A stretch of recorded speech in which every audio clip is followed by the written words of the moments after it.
வணக்கம். இந்த பதிவை பகவான் கிருஷ்ணருக்கு அர்ப்பணிப்போம். சர்வம் கிருஷ்ணார்ப்பணம். மகாவிஷ்ணு தேவர்களுக்காகவும் மனிதர்களுக்காகவும் பல்வேறு அவதாரங்களை எடுத்துள்ளார். அதில் 10 அவதாரங்கள் தசாவதாரங்கள் என்று சிறப்பிக்கப்படுகின்றன. அந்த 10 அவதாரங்களிலும் பல லீலைகள் கொண்டதாகவும் சிறப்புக்குரியதாகவும் கருதப்படுகிறது கிருஷ்ண அவதாரம். அந்த கிருஷ்ண பகவானின் 8 வடிவங்கள் பெருமைக்குரியதாக போற்றப்படுகிறது. அதனை இங்கே பார்க்கலாம். சந்தான கோபால கிருஷ்ணன். யசோதையின் மடியிலே பாலகனான கிருஷ்ணர் அமர்ந்திருக்கும் கோலம் இது. பாலகிருஷ்ணன். பாலகனான கிருஷ்ணர் தவழும் கோலம் இது. ஆலயங்களில் கிருஷ்ணன் சந்நிதிகளிலும் பலரது வீட்டில் பூஜை அறையிலும் இப்படத்தையே காணலாம். காளிய கிருஷ்ணன். காளிங்கன் என்ற நாகத்தின் மீது நர்த்தனம் புரியும் கிருஷ்ணரின் வடிவம் இது. கோவர்தனதாரி. கோவர்தனகிரி என்னும் பெயர் கொண்ட மலையை கிருஷ்ண பகவான் தன்னுடைய சுண்டு விரலால் தாங்கி நிற்கும் திருக்கோலம் இது. ராதாகிருஷ்ணன். வேணுகோபாலன். வலது காலை சிறிது மடித்து இடது காலின் முன்பாக வைத்து தன் அருகில் ராதை நின்றிருந்த குழலூதும் கோலத்தில் அருளும் கிருஷ்ணனின் வடிவம் இது. முரளிதரன். கிருஷ்ணர் தன்னுடைய பட்டத்து ராணிகளில் முதன்மையானவர்களான ருக்மணி மற்றும் சத்யபாமா ஆகியோருடன் நின்றிருக்கும் திருக்கோலம் இது. மதனகோபாலன். அஷ்டபுஜங்களை உடைய குழலூதும் கிருஷ்ணனின் வடிவம் இது. பார்த்தசாரதி. தேரின் மீது அர்ச்சுனன் அமர்ந்திருக்க தேரில் பூட்டப்பட்ட குதிரைகளின் கயிற்றை பிடித்தபடி தேரின் முன்பாக அமர்ந்திருக்கும் கிருஷ்ணரின் திருக்கோலம் இது. சர்வம் கிருஷ்ணார்ப்பணம் என்று சொன்னவன் கர்ணன். முன்னொரு நாளில் அந்தணரால் கொடுக்கப்பட்ட சாபத்தால் போர் தருவாயில் கர்ணனின் தேர் சகதியில் சிக்கிக் கொள்கிறது. பரசுராமரின் சாபத்தால் முக்கியமான தருணத்தில் அஸ்திரத்திற்கான மந்திரம் கர்ணனுக்கு மறந்து போகிறது. கர்ணன் உடல் மீது அர்ஜுனனின் அம்புகள் தைத்தது. ஆனாலும் உயிர் பிரியவில்லை. அந்தணராக வந்த கிருஷ்ண பகவான் பின்பு கிருஷ்ண பகவான் அந்தணர் வேடத்தில் கர்ணன் முன் தோன்றி தான் மலைகளில் தவம் பூண்டிருப்பதாகவும் கர்ணனின் கொடை குறித்து அறிந்ததால் கர்ணனிடம் யாசகம் பெற வேண்டி வந்ததாக உரைக்கிறார். இந்த இடத்தில் கிருஷ்ண பரமாத்மா பொய் உரைப்பதாக தோன்றும். ஆனால் அவ்வாறு அல்ல. பகவான் அனைவர் மனதிலும் நித்தம் நித்தம் தவம் செய்து கொண்டுதான் இருக்கிறார். அதை நாம் தான் உணர மறுக்கிறோம். சர்வம் கிருஷ்ணார்ப்பணம்.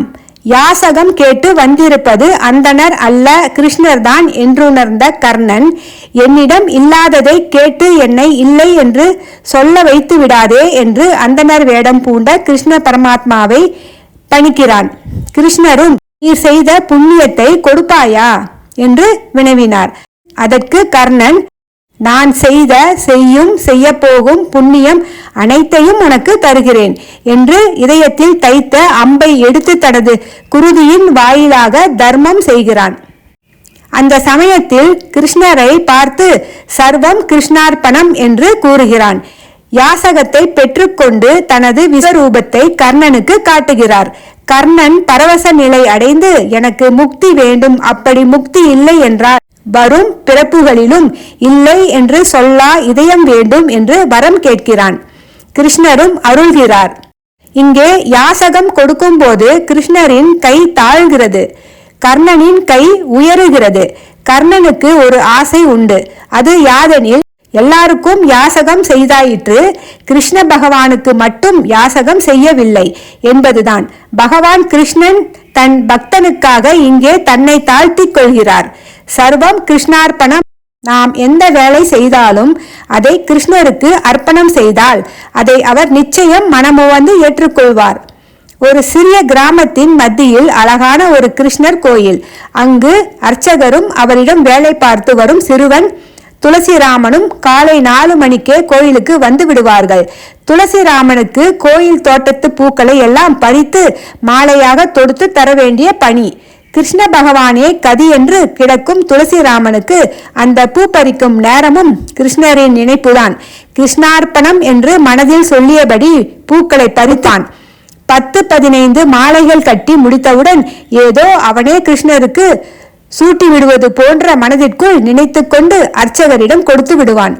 அர்ச்சகர் கிருஷ்ணரின் சிலைக்கு மாலை சூட்டப் போனால் ஏற்கனவே ஒரு புது மாலையுடன் கிருஷ்ணர் சிலை பொலிவு பெற்றிருக்கும். அதை பார்த்து அர்ச்சகருக்கு இது துளசிராமனின் குறும்பாக இருக்குமோ என்று சந்தேகம். அவனை கூப்பிட்டு, துளசிராமா, இதெல்லாம் அதிக பிரசங்கித்தனம். நீ மாலை கட்ட வேண்டுமே தவிர சூட்டக்கூடாது என்று கண்டித்தார். சுவாமி, நான் சூட்டவில்லை. கட்டிய மாலைகள் மொத்தம் 15, அத்தனையும் உங்களிடம் கொடுத்து விட்டேன் என்ற அவன் சொற்கள் அவர் காதில் விழவே இல்லை. நாளையிலிருந்து அண்டாக்களில் தண்ணீர் நிரப்பும் பணியை செய், நீ பூ கட்ட வேண்டாம் என்றார் அர்ச்சகர். இதுவும் இறைவன் செயல் என்று துளசிராமன் நீர் இறைக்கும் போது தொட்டிகளில் ஊற்றும் போதும் கிருஷ்ணார்ப்பணம் என்று மனம் நிறைய சொல்லிக் கொள்வான். மனமும் நிறைந்தது. இப்போதெல்லாம் சிலைக்கு அபிஷேகம் செய்ய அர்ச்சகர் வரும் முன்னே அபிஷேகம் நடந்து முடிந்து கருவறை ஈரமாகி இருக்கும். நீர் சொட்ட சொட்ட கிருஷ்ணர் சிலை சிரிக்கும். அர்ச்சகருக்கு கடும் கோபம். துளசிராமா, நீ அபிஷேகம் செய்யும் அளவுக்கு துணிந்து விட்டாயா? உன்னோடு பெரிய தொல்லையாகி விட்டதே என திட்ட ஆரம்பிக்க துளசிராமன் கண்களின் கண்ணீர், சுவாமி, நான் அண்டாக்களை மட்டும்தான் நிரப்பினேன். உண்மையிலேயே கிருஷ்ணருக்கு எப்படி அபிஷேகமானது என்று எனக்கு தெரியாது என்றான். அவ்வளவுதான். அர்ச்சகர் மறுநாளே அவனை மடைப்பள்ளிக்கு மாற்றிவிட்டார். பிரசாதம் தயாரிப்பு பணிகளில் ஒரு சிற்றாளன் ஆனான். இங்கும் காய் நறுக்கும் போது அவன் கிருஷ்ணார்ப்பணம் என்றே தன்னுடைய செயல்களை கடவுளுக்கு காணிக்கையாக்கினான். அன்று அர்ச்சகர் முன்னெச்சரிக்கையாக சன்னிதானத்தை பூட்டி சாவியை எடுத்து சென்று விட்டார். மறுநாள் அதிகாலையில் சந்நிதி கதவை திறக்கும் போதே கண்ணன் வாயில் சர்க்கரை பொங்கல், நெய்வேத்தியம். மடைப்பள்ளியில் அப்போதுதான் தயாராகி நெய் விட்டு இறக்கி வைக்கப்பட்டிருந்தது. அதற்குள் எப்படி இங்கு வந்தது? நானும் கதவை பூட்டிவிட்டுத்தானே சென்றேன். பூனை, எலி ஏதாவது கொண்டு வந்து வைத்திருக்குமோ? துளசிராமனுக்கு எந்த வேலை தந்தாலும் அந்த பொருள் எப்படியோ எனக்கு முன்பே இங்கு வந்து விடுகிறது. அவன் என்ன மந்திரவாதியா என்று குழம்பினார் அர்ச்சகர். இன்று அவர் துளசிராமனை கண்டிக்கவில்லை. நாளை முதல் நீ வாசலில் பக்தர்களின் செருப்பை பாதுகாக்கும் வேலையை செய். நீ அதற்குத்தான் சரியானவன் என்று கூறினார். பூ, நீர், பிரசாதம் எல்லாம் நல்ல பொருட்கள் சந்நிதிக்கு வந்துவிட்டன. இனி என்னாகிறது என்று பார்ப்போம். இதுதான் அர்ச்சகரின் எண்ணம். இதையும் கடவுள் விருப்பம் என்று ஏற்றுக்கொண்ட துளசிராமன் அன்று முதல் வாசலில் நின்றிருந்தான். அதே கிருஷ்ணார்ப்பணம் என்றே அந்த வேலைகளையும் செய்து கொண்டிருந்தான். இன்று அர்ச்சகர் சந்நிதியை பூட்டி சாவியை தன்னுடன் கொண்டு சென்றார். மறுநாள் காலை சந்நிதி கதவு திறந்ததும் அர்ச்சகர் கண்ட காட்சி உடலெல்லாம் அவருக்கு நடுங்க தொடங்கியது. இது என்ன கிருஷ்ணா, உனக்கு பாதங்களில் ஒரு ஜோடி செருப்பு, பாத கமலங்களின் பாதுகையின் பீடத்தின் சாதாரண தோல் செருப்பு எப்படி வந்தது? துளசிராமன் எப்படிப்பட்டவன்? அவனுக்கு சந்நிதி பூட்டை திறந்து இப்படி செருப்பை வைக்க எப்படி மனம் வரும்? ஆச்சரியம்! அச்சத்தால் அர்ச்சகருக்கு வேர்த்து கொட்டியது. அப்போது எங்கிருந்தோ ஒரு குரல், அர்ச்சகரே, பயப்பட வேண்டாம். அந்த துளசிராமனுக்கு நீ எந்த வேலை தந்தாலும் அவன் கிருஷ்ணார்ப்பணம் என்று எனக்கு காணிக்கையாக்கி விடுகிறான்.